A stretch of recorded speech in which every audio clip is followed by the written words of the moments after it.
અધ્યાપક બનવા માટે આવશ્યક એવી નેટની પરીક્ષા ન આપી શકનારા માટે જીએસટીની સુવિધા આપવામાં આવી છે। ત્યારે આજે ઘણા વર્ષો પછી જીસેટની પરીક્ષાનું રાજ્યમાં આયોજન કરવામાં આવ્યું છે।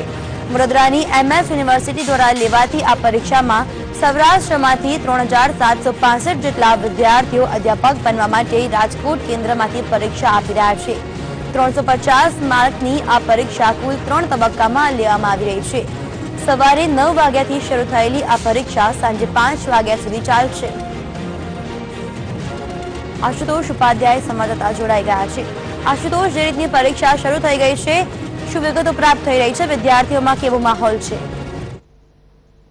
2 વર્ષ બાદ જીસેટની પરીક્ષા લેવાઈ રહી છે। રાજ્યભરમાં 6 કેન્દ્રો ઉપર આ પરીક્ષા લેવામાં આવી રહી છે। પહેલું સેશન એટલે પેપર 1 અને પેપર 2 ની જે પરીક્ષા છે પૂર્ણ થઈ ચૂકી છે। જે જનરલ નોલેજનું પેપર પૂછવામાં આવ્યું હતું એ ક્યાંક ને ક્યાંક વિદ્યાર્થીઓને સરળ લાગ્યું છે। તો જે સબ્જેક્ટિવ પરીક્ષા હતી કે જે તે વિષયના અધ્યાપક બનવા માટે જે તે વિષયની જે પરીક્ષા હતી ક્યાંક ને ક્યાંક હાર્ડ રહી છે। કેમેસ્ટ્રીનું પેપર વિદ્યાર્થીઓને અઘરું લાગ્યું છે।